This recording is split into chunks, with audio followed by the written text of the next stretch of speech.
¿Y si Alemania hubiera ganado la Gran Guerra? El mundo del Kaiserreich.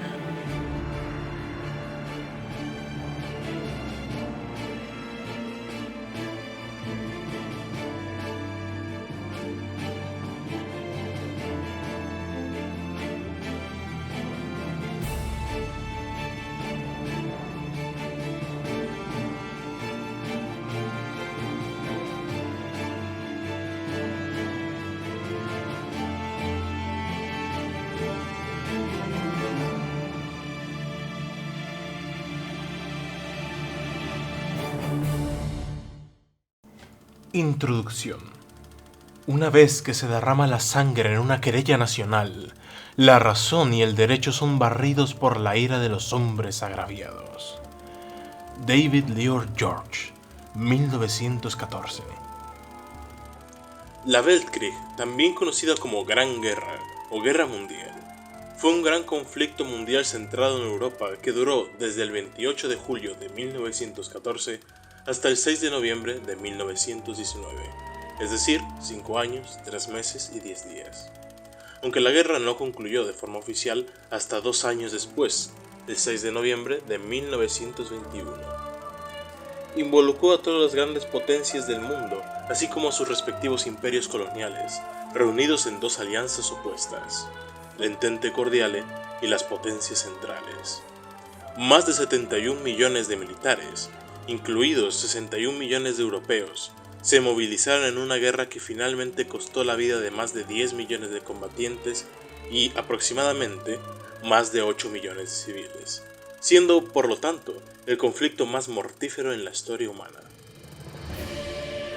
Las tensiones entre las grandes potencias llegaron a un punto crítico en los Balcanes el 28 de junio de 1914, tras el asesinato del archiduque Francisco Fernando I, heredero del trono austrohúngaro, por Gavrilo Princip, un nacionalista serbo-bosnio. Austria-Hungría acusó al gobierno serbio de orquestar el asesinato y la compleja red de alianzas involucró a las potencias en una serie de escaladas diplomáticas y militares que el 4 de agosto habían sumido al continente europeo en una guerra. Al enfrentarse a una guerra en 2 frentes, Alemania esperaba lograr un golpe de gracia contra Francia, antes de dirigir sus fuerzas hacia el este, hacia Rusia, en una estrategia conocida como el Plan Schlieffen. La estrategia fracasó cuando las fuerzas francesas detuvieron el avance alemán en la primera batalla del Marne en septiembre de 1914, y a finales de año, los combates se habían estancado a lo largo de una línea de 700 kilómetros que se extendía desde Suiza hasta el Canal de la Mancha y que permaneció sin cambios hasta principios de 1914 hasta 1919. En el este, sin embargo, la línea de frente fue mucho más fluida, con Alemania y Austria-Hungría ganando grandes cantidades de territorio. Otros teatros importantes de la guerra incluyeron el Oriente Medio, el Frente Alpino y los Balcanes, involucrando en estos al Imperio Otomano, Italia, Bulgaria, Rumania y Grecia, respectivamente. La guerra en el Frente Oriental llegó a su fin en 1918, después de lo que los bolcheviques tomaran el poder en Rusia durante la Revolución de Octubre de 1917 y decidieran salir de la guerra con la firma del Tratado de Brest-Litovsk en marzo, seguido poco después por Rumania en el Tratado de Bucarest en mayo. Con la esperanza de obtener una victoria decisiva antes de que llegasen los refuerzos del este, los aliados lanzaron la Gran Ofensiva Occidental en marzo, pero fueron rechazados por los alemanes después de intensos combates y bajas. Al año siguiente, los alemanes lanzaron su Gran Ofensiva de Primavera y, aunque los aliados continuaron luchando, ya no pudieron hacer nada para detener el avance alemán. Las potencias de la Entente comenzaron a colapsar internamente cuando estallaron disturbios, huelgas y motines en todo el Imperio Británico, Francia e Italia durante 1918 y 1919. Italia firmó un armisticio con las potencias centrales en Venecia el 5 de agosto, seguido poco después por las potencias de la Entente en Chantilly el 12 de agosto.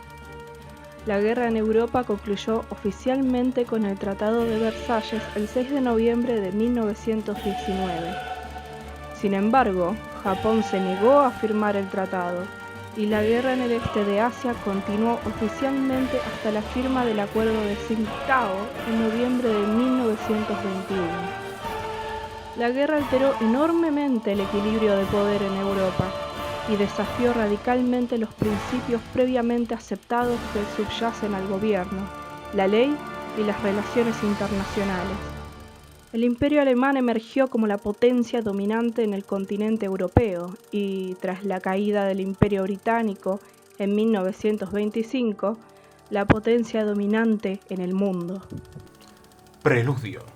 No es con elocuentes discursos o la votación de una mayoría con lo que se le da solución a los grandes retos de nuestro tiempo, ya que ese fue el error de la Revolución de 1848, sino que estos se resuelven con hierro y sangre.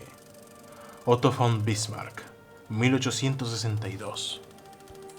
El preludio a la Gran Guerra siguió el camino de nuestra línea de tiempo. Bismarck trató de maniobrar en la escena internacional tras la unificación alemana de forma diplomática. Wilhelm II, al ascender al trono, rechazó el acercamiento ruso propuesto por este ministro, lo que daría pie a la alianza franco-rusa de 1894. La carrera armamentística entre Gran Bretaña y Alemania ocurrió según nuestra realidad, por lo que Reino Unido salió de su espléndido aislamiento, alineándose con Francia y Rusia, creando así la Entente Cordiale. Por su parte, los Balcanes estallaron en las guerras balcánicas, primero contra los otomanos y posteriormente contra Bulgaria, impulsados por los éxitos de Italia durante la conquista libia a los turcos, lo que sentaría las bases del militarismo chauvinista y la emergencia del nacionalismo serbo-bosnio que llevaría a los acontecimientos de la crisis de julio. Los años 1914 a 1916 no muestran cambios con respecto a nuestra línea temporal, por lo que las batallas de Marne, Tannenberg, Leópolis, Gallipoli, Somme y Verdún ocurren con los mismos resultados sangrientos e inútiles en términos estratégicos. 1916 como punto de inflexión. Cese total de la guerra submarina y restricta. Mi pensamiento para los Estados Unidos, y con esto me refiero, estoy seguro, al fervente deseo y propósito de todo estadounidense reflexivo de que este gran país nuestro, que es, por supuesto, el primero en nuestros pensamientos y en nuestros corazones, se muestre en este momento de prueba peculiar como una nación más que apta que otras incluso para exhibir el fino equilibrio del juicio imperturbable, la dignidad del autocontrol, la eficiencia de la acción desapasionada. Una nación que no juzgue a las demás, ni se inquiete en sus propios consejos y que se mantenga apta y libre para hacer lo que es honesto y desinteresado, lo que es verdaderamente útil para la paz del mundo. Woodrow Wilson, 1914. Ambos, de facto dictadores de todos los asuntos militares del Imperio Alemán en guerra. El tema de aquella reunión era la posible reapertura de la guerra submarina total, con el objetivo de hundir la economía y moral de Gran Bretaña, y obligándola de esta forma a salir de esta guerra. En nuestra realidad, el Kaiser se avino al consejo de ambos mariscales, pero en la línea del tiempo del Kaiserreich, el jefe de la oficina naval, Eduard von Kappel, y el canciller Theobald von Bethmann-Hollweg urgieron desesperadamente a Wilhelm II que no reanudara esa guerra submarina, temiendo que los ataques a los convoyes estadounidenses instasen la guerra contra los Estados Unidos en el bando de la Entente. Ambos oficiales se prepararon para lo peor ante el rechazo mostrado por Erich Ludendorff en los términos más agresivos que permitía el alemán. Pero el ascenso meteórico de este último, mezclado con su ansia de poder y la enorme influencia que ambos poseían, hizo que el Kaiser desconfiase de sus intenciones, ya que, al permitir que estos sobrepasasen el deseo de la Armada Imperial, los convertiría en jugadores mucho más importantes y peligrosos dentro del Imperio. Wilhelm decidió al final no continuar con esa política, imposibilitando la creación de un casus belli en los Estados Unidos para entrar a la guerra. Otro de los motivos por los cuales Estados Unidos no pudo crear un ambiente intervencionista se debió a las operaciones encubiertas llevadas a cabo por la Abteilung 3B, el departamento de espionaje alemán en los Estados Unidos, quienes se infiltraron en la vida política del país, moviendo sentimientos de los emigrantes alemanes del noreste, logrando que los defensores de la neutralidad controlasen el Congreso. Sin la guerra submarina irrestricta, el presidente Woodrow Wilson no tuvo más alternativa que mantener la neutralidad. 1917. Grietas en la armadura. Si Dios quiere, seremos capaces de imponer la paz venidera a nuestros enemigos, lo cual debemos hacer. Solo pedirán la paz cuando hayan sido golpeados tan brutalmente que hayan tenido más que suficiente. Una vez que lo admitan, tendrán que aceptar una paz que tenga en cuenta la nueva y grave pérdida de sangre sufrida por el pueblo alemán únicamente como resultado de su testarudez. La paz debe, si es necesario, ser a su costa y sin tener en cuenta los sentimientos en el futuro, contener garantías tan reales para nosotros que una combinación mundial como la actual nunca más pueda armarse con éxito contra nosotros. Es decir, una paz genuina, adecuada, común o corriente, del tipo que hasta ahora siempre se ha firmado después de una guerra victoriosa. No hay lugar en tal paz para sueños de felicidad humana o cosmopolitismo humanitario. Solo debe contar el interés desnudo y propio de la garantía de la seguridad y grandeza del pueblo alemán. El vencido debe someterse a su destino. Kaiser Wilhelm II, 1918. 3 años de guerra habían agotado a ambos ejércitos, pero las masivas bajas francesas durante toda la guerra, el desabasto generalizado y la ahora abierta negativa estadounidense a entrar en la guerra terminaron por romper el espíritu de lucha en el ejército francés y la población civil, quienes organizaron motines y huelgas, paralizaron el frente por completo, permitiéndole a los alemanes recuperarse de sus fracasos en el este. A principios de 1916, ninguna de las partes tenía mucha confianza en su posición estratégica. En Alemania, el malestar interno empezaba a crecer a medida que el bloqueo británico se endurecía y la escasez empeoraba. Paul von Hindenburg informó al canciller que la posición militar difícilmente podría ser peor de lo que ya es.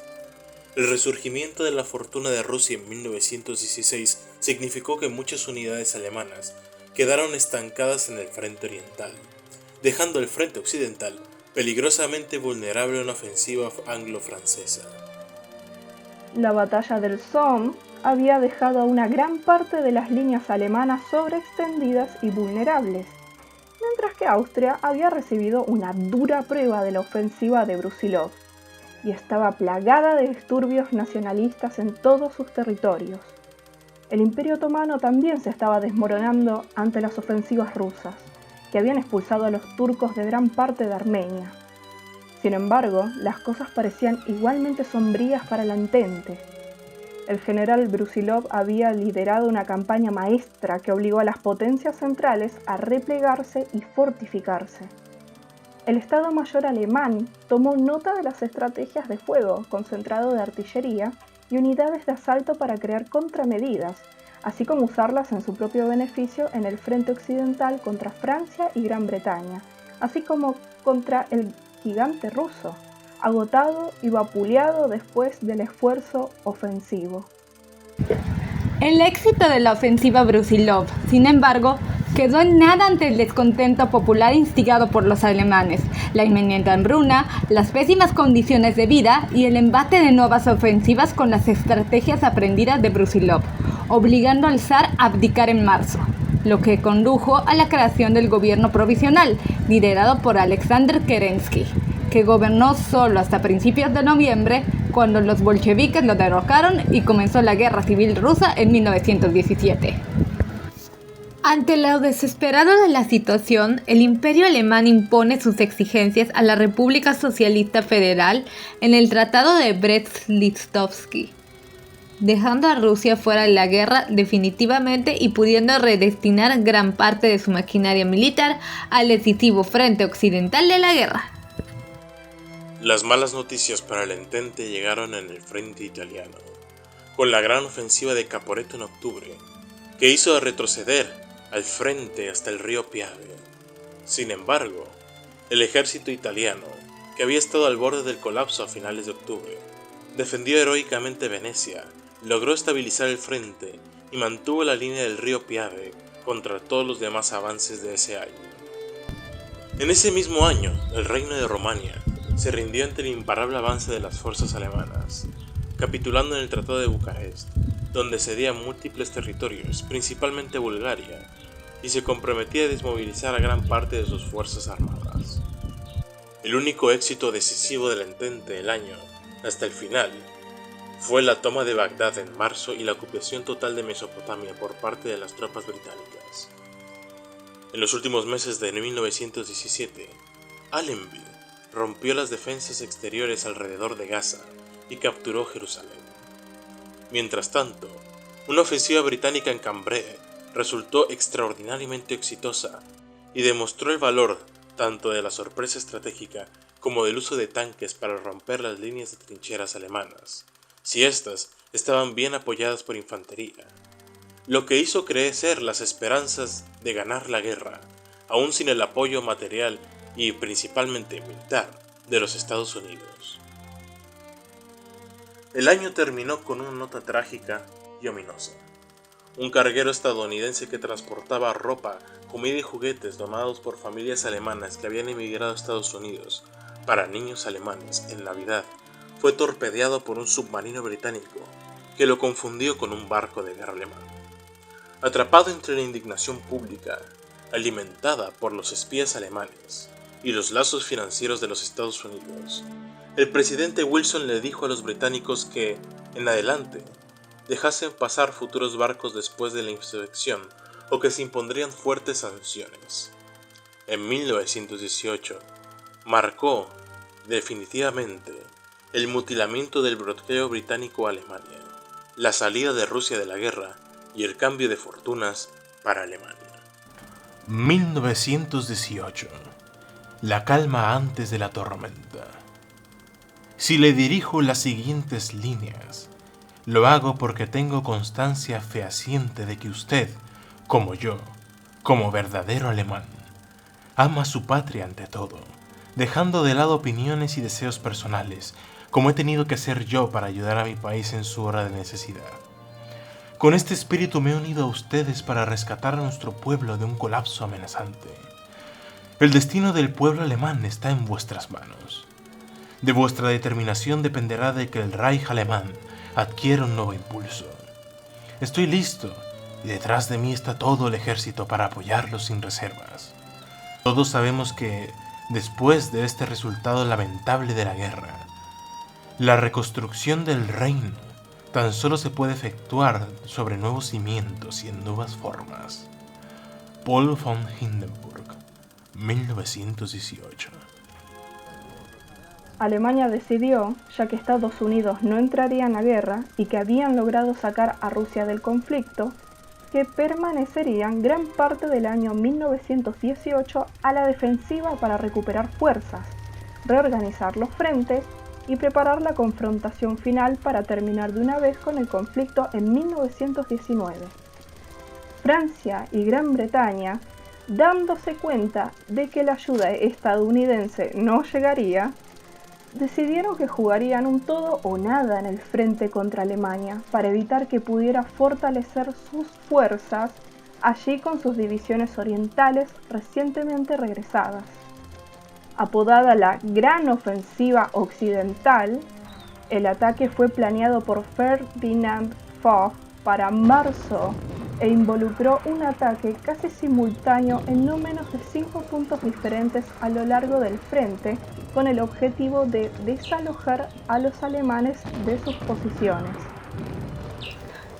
Si bien esto obstaculizó los intentos de concentrar las fuerzas de ataque, se esperaba que la línea alemana y la reserva móvil no pudieran defender tantos lugares a la vez. Se hicieron intentos para replicar las nuevas tácticas ideadas en Cambrai. Desafortunadamente, resultó imposible lograr la sorpresa con un ataque tan grande. Además, la decisión de los alemanes de defenderse significaba que se habían tomado el tiempo para idear contramedidas para los tanques. Como tal, cuando finalmente se lanzó el ataque, inmediatamente se atascó. Las fuertes defensas de la línea Hindenburg resultaron demasiado para las fuerzas de la Entente. Solo en el ataque británico a Lille se logró un éxito notable. De hecho, solo valió la pena al año siguiente, ya que permitió que miles de tropas británicas más escaparan de Francia.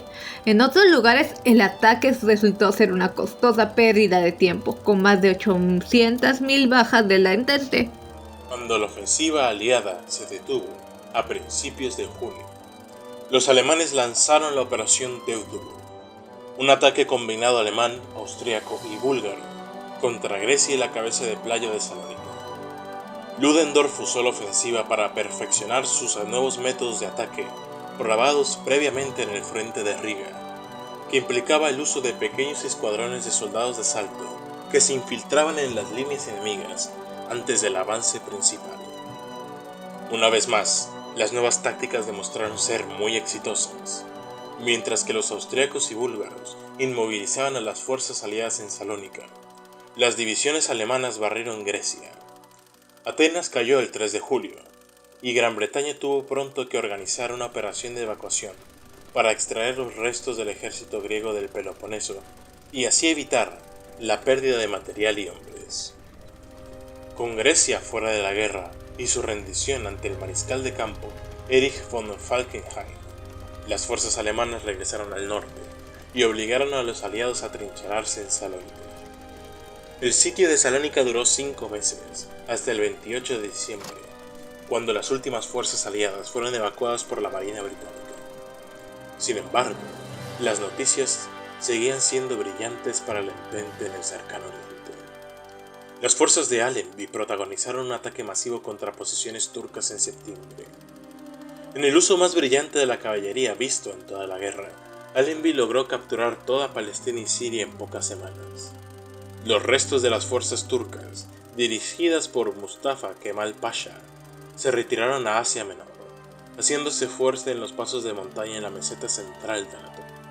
Con nuevos refuerzos del Cáucaso y en una última posición de todo o nada, las fuerzas de Allenby se detuvieron firmemente cerca de la ciudad de Maraj, un evento que más tarde se conocería como el Milagro de Maraj, y se convirtió en el punto de inflexión tanto de la guerra en el frente occidental como en el frente balcánico. A fines de octubre, los italianos lanzaron su última gran ofensiva de la guerra, después de varios éxitos menores a lo largo del Piave durante todo el verano, pero finalmente fracasaron, sentando las bases para la ofensiva de primavera de Austria unos meses después. Estos éxitos finales permitieron que Alemania tuviese la completa iniciativa bélica para lanzar sus propias operaciones a gran escala y quedaba a su entera discreción cómo explotarla en su propio beneficio. Y vaya que lo harían. 1919. La confrontación final y el golpe decisivo.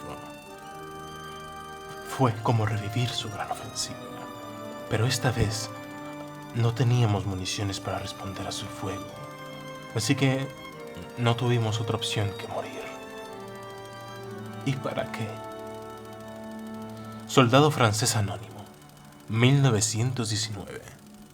La planificación de la gran ofensiva de primavera de Alemania se había estado gestando cuidadosamente durante más de un año.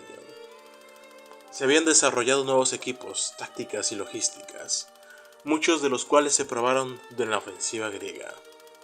La ofensiva de primavera se lanzó el 2 de marzo. Los ejércitos primero y octavo alemanes atacaron las líneas francesas en Saint-Mihiel, al sur de Verdun. Las tácticas de los soldados de asalto funcionaron una vez más, y Nancy cayó el día 16 de marzo. Los franceses organizaron una defensa ad hoc, dejando su flanco expuesto. Un ataque a Reims el día 26 dividió las fuerzas aliadas en dos. Amiens cayó el mismo día. Se abrió una gran brecha entre el ejército francés y británico, cesando así toda pretensión de liderazgo conjunto cuando se cortaran las comunicaciones y las líneas de suministro. Las únicas zonas atrincheradas que quedaban ahora eran las líneas británica y belga al norte. Avergonzado por su propio fracaso en repeler a los alemanes, Foch renunció y fue reemplazado por Philippe Pétain, el héroe de Verdun, decidido a triunfar. Casi simultáneamente con los alemanes, Austria-Hungría lanzó su propia ofensiva contra Italia, esta vez sin el apoyo alemán. Las líneas italianas en el Piave colapsaron antes de lo esperado, con las tropas austríacas avanzando hasta el Valle del Po, logrando su primera victoria militar independiente desde la conquista de Montenegro en 1916. A pesar de la fuerte oposición de una división australiana que mantuvo el camino a Padoue abierto durante 3 días sin ayuda, Vicenza y Verona cayeron el 24, atrapando a los italianos entre dos ejércitos centrales después de que Venecia fue alcanzada el 10 de abril. Se instaló una defensa ad hoc italiana en Adige. El frente permaneció estático durante el resto del año. En mayo, Pétain lanzó una pequeña contraofensiva francesa en el Marne y logró detener el avance alemán, estabilizando el frente a unos 50 kilómetros de París. Con la situación aparentemente salvada en el último minuto, Pétain fue celebrado como el héroe de Francia. Pero la situación aún parecía grave, ya que una victoria de la Entente ahora no era más que un sueño del pasado. Lo único que aún podría haberse influenciado en ese momento serían los términos del inevitable tratado de paz, y Pétain estaba decidido a aprovecharlo al máximo. A principios del verano, los franceses lanzaron su última ofensiva, con la esperanza de hacer retroceder a los alemanes de Île-de-France, y así, la esperanza de obtener una paz respetable. Sin embargo, la ofensiva no conduciría a nada, y tan solo provocó más malestar entre la población y el ejército. Sin embargo, un contraataque milagroso realizado por divisiones ad hoc de tanques y soldados de caballería en la región de Oise engañó a los líderes franceses, haciéndoles pensar que la ofensiva podría llegar a las líneas británicas y belgas, aisladas en el norte de Francia, y lograron un éxito arrollador. Los mayores motines que la República había visto jamás comenzaron en junio, lo que obligó a detener la ofensiva, que terminó en un sangriento desastre.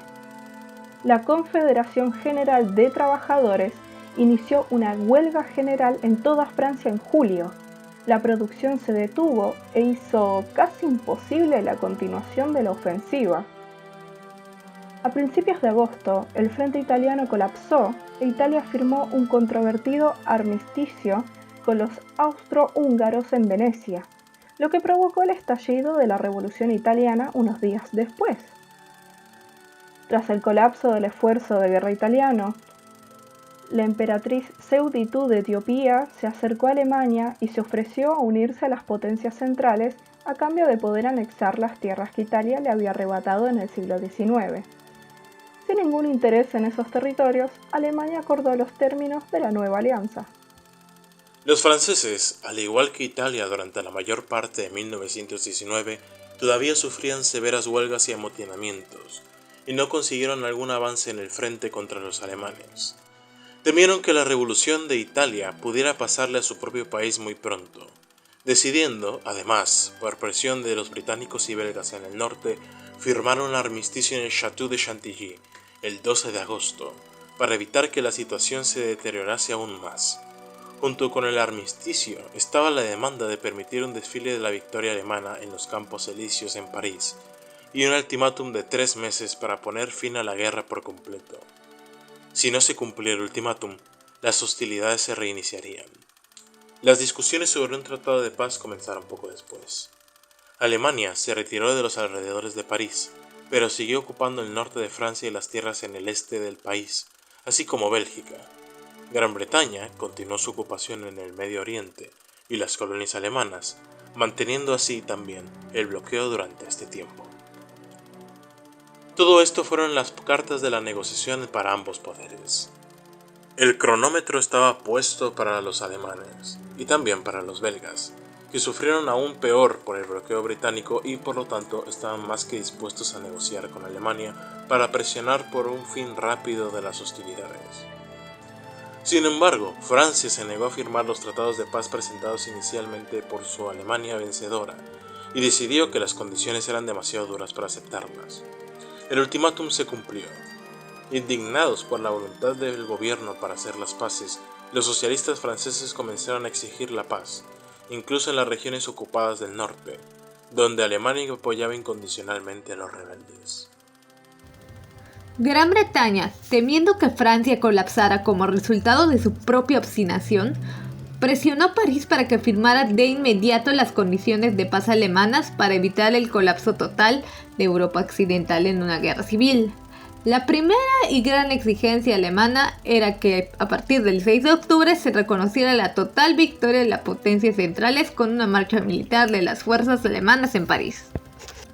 Francia finalmente tuvo que ceder a las demandas de Alemania y el Tratado de Versalles se firmó el 6 de noviembre de 1919 en el Salón de los Espejos del Palacio de Versalles, el mismo lugar donde el Imperio Alemán había sido proclamado 48 años antes, por delegados de los alemanes, Alemania, Austria-Hungría, la Tercera República Francesa, el Imperio Británico, el Reino de Bélgica, la República Portuguesa y el Gran Ducado de Luxemburgo, finalizando la Weltkriegsreich luego de más de 5 años. 1920 y 1921. Consecuencias de la Weltkrieg. La guerra para acabar con todas las guerras. Herbert George Wells, 1914. Inicialmente, Gran Bretaña se negaba a venirse al Tratado de París, pese a haber forzado al gobierno francés a hacerlo a mediados de 1919, pero el levantamiento irlandés y el descontento popular que venía seguido de la odiada sombra del sindicalismo obligaron al gobierno liberal de David Lloyd George a sumarse a las negociaciones. En el terreno diplomático se considera que hubieron dos ejes: el Tratado de Versalles, entre Francia, Bélgica, Luxemburgo, Portugal y Gran Bretaña como parte del bando perdedor, y Alemania con presencia austrohúngara como bando vencedor. Los acuerdos de Tsingtao fueron el tratado de paz firmado entre el Imperio Alemán y el Imperio de Japón, en los cuales se da por finalizada la guerra en ese frente. El Tratado de Versalles, al que la propaganda británica se refiere como la paz con honor, fue el tratado de paz que puso fin oficialmente a la Weltkrieg en Europa, y, al menos en el papel, en su conjunto. Ratificado en noviembre de 1919 por los restantes miembros de la Entente Europea, después de que se firmase un armisticio a principios de agosto, finalmente se consolidó la hegemonía alemana en Europa continental, pero también sumió a Francia en una revolución y su sangrienta guerra civil, cambiando el panorama político de Europa occidental para siempre. El acuerdo de Tsingtao, en alemán Tsingtao-Abkommen, fue el acuerdo de paz que provocó el final oficial de la Weltkrieg en Asia y en su conjunto. Esta fue una paz blanca firmada el 6 de noviembre de 1921 entre Japón y Alemania, en el cual se volvía al statu quo ante bellum, nulificando las ganancias territoriales japonesas a costa de Alemania y siendo recibida por el público japonés con el disgusto. El conflicto, que duró de 1914 a 1919 como guerra activa y cuyos tratados de paz tan solo se alcanzaron hasta 1921, causó un total de 30 millones de bajas entre civiles y militares, siendo uno de los conflictos más sangrientos de la historia y redefiniendo el estado del mundo una vez los combates terminaron. Es inexacto, sin embargo, afirmar que con los tratados de paz se acabaron los conflictos, pues una ola de agitación y revolución permitió que Alemania se expandiera y inició una guerra de transformación. La República Portuguesa, resultado del golpe de estado de 1910, cayó ante el fracaso de su participación en la guerra. Francia cayó ante el empuje revolucionario de la Comuna, obligando al gobierno a establecerse en las posiciones coloniales, y Gran Bretaña seguiría en 1925, Rusia, al contrario que nuestra realidad, emergió de la guerra civil con el bando de los blancos victorioso, iniciando la República Rusa bajo el mando de Alexander Kerensky, y Suiza, citando uno de los artículos del Congreso de Viena de 1815, se apoderó de la región francesa de Haute-Savoia, reconociendo al gobierno francés en el exilio de Argelia. Cierre. A lo largo de hemos conocido una de las ucronías más interesantes que puede haber en aspectos narrativos e históricos. ¿Les gustaría que el templo siguiera produciendo más de estos videos y se introdujeran nuevas ucronías? ¿Te interesa conocer los tratados de paz que dieron fin a esta sangrienta guerra? Déjenoslo saber en los comentarios. Recuerda suscribirte si te gustaría ver más videos así. No olvides encender tu campana para recibir nuestros últimos contenidos. Comparte con tus amigos y dale a me gusta, ya que eso nos ayudaría a seguir creciendo en esta sagrada misión. El Templo de Hermópolis y el Coro de Escribas te desean una feliz semana.